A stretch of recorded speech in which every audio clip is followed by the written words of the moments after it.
Matthieu, chapitre 24. Comme Jésus s'en allait au sortir du temple, ses disciples s'approchèrent pour lui en faire remarquer les constructions.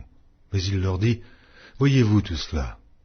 Je vous le dis en vérité, il ne restera pas ici pierre sur pierre qui ne soit renversée. » Il s'assit sur la montagne des Oliviers, et les disciples vinrent en particulier lui faire cette question. « Dis-nous quand cela arrivera-t-il, et quel sera le signe de ton avènement et de la fin du monde ?» Jésus leur répondit, « Prenez garde que personne ne vous séduise, car plusieurs viendront sous mon nom, disant, « C'est moi qui suis le Christ », et ils séduiront beaucoup de gens. Vous entendrez parler de guerre et de bruit de guerre, gardez-vous d'être troublés, car il faut que ces choses arrivent, mais ce ne sera pas encore la fin.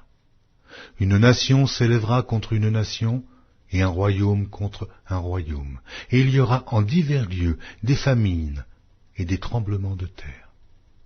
Tout cela ne sera que le commencement des douleurs. Alors, on vous livrera au tourment, et l'on vous fera mourir, et vous serez haïs de toutes les nations à cause de mon nom. Alors, aussi, plusieurs succomberont, et ils se trahiront, se haïront les uns les autres. Plusieurs faux prophètes s'élèveront, et ils séduiront beaucoup de gens. Et, parce que l'iniquité se sera accrue, la charité du plus grand nombre se refroidira.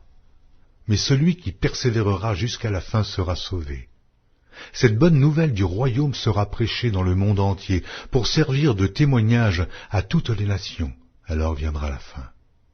C'est pourquoi, lorsque vous verrez l'abomination de la désolation dont a parlé le prophète Daniel établie en lieu saint, que celui qui lit fasse attention, alors que ceux qui seront en Judée fuient dans les montagnes, que celui qui sera sur le toit ne descende pas pour prendre ce qui est dans sa maison, et que celui qui sera dans les champs ne retourne pas en arrière pour prendre son manteau.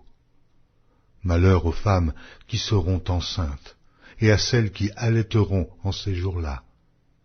Priez pour que votre fuite n'arrive pas en hiver, ni un jour de Shabbat, car alors la détresse sera si grande qu'il n'y en a point eu de pareil depuis le commencement du monde jusqu'à présent, et qu'il n'y en aura jamais.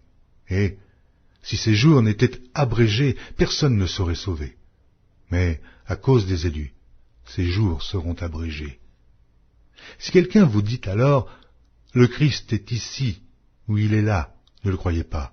Car il s'élèvera de faux Christ et de faux prophètes, ils feront de grands prodiges et des miracles, au point de séduire, s'il était possible, même les élus. Voici, je vous l'ai annoncé d'avance. Si donc on vous dit, voici, il est dans le désert, n'y allez pas. Voici, il est dans les chambres, ne le croyez pas. Car, comme l'éclair part de l'Orient et se montre jusqu'en Occident, ainsi sera l'avènement du Fils de l'homme. En quelque lieu que soit le cadavre, là s'assembleront les aigles. Aussitôt après ces jours de détresse, le soleil s'obscurcira, la lune ne donnera plus sa lumière, les étoiles tomberont du ciel et les puissances des cieux seront ébranlées. Alors, le signe du Fils de l'homme paraîtra dans le ciel, toutes les tribus de la terre se lamenteront, et elles verront le Fils de l'homme venant sur les nuées du ciel avec puissance et une grande gloire. Il enverra ses anges avec la trompette retentissante, et ils rassembleront ses élus des quatre vents, depuis une extrémité des cieux jusqu'à l'autre. Instruisez-vous par une comparaison tirée du figuier. Dès que ses branches deviennent tendres et que les feuilles poussent, vous connaissez que l'été est proche. De même, quand vous verrez toutes ces choses, sachez que le Fils de l'homme est proche, à la porte. Je vous le dis en vérité, cette génération ne passera point que tout cela n'arrive. Le ciel et la terre passeront, mais mes paroles ne passeront point. Pour ce qui est du jour et de l'heure, personne ne le sait, ni les anges des cieux, ni le Fils, mais le Père seul. Ce qui arriva au temps de Noé arrivera de même à l'avènement du Fils de l'homme. Car dans les jours qui précédèrent le déluge, les hommes mangeaient et buvaient, se mariaient et mariaient leurs enfants, jusqu'au jour où Noé entra dans l'arche, et ils ne se doutèrent de rien, jusqu'à ce que le déluge vînt et les emporta tous. Il en sera de même à l'avènement du Fils de l'homme. Alors, de deux hommes qui seront dans un champ, l'un sera pris, et l'autre laissé. De deux femmes qui moudront à la meule, l'une sera prise, et l'autre laissée. Veillez donc, puisque vous ne savez pas quel jour votre Seigneur viendra. Sachez-le bien, si le maître de la maison savait à quelle veille de la nuit le voleur doit venir, il veillerait et ne laisserait pas percer sa maison.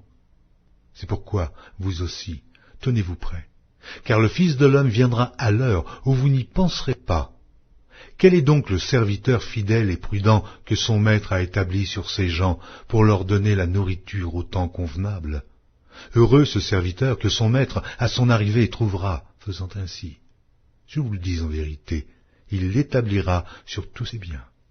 Mais si c'est un méchant serviteur qui dit en lui-même « Mon maître tarde à venir », s'il se met à battre ses compagnons, s'il mange et boit avec les ivrognes, le maître de ce serviteur viendra le jour où il ne s'y attend pas, et à l'heure qu'il ne connaît pas.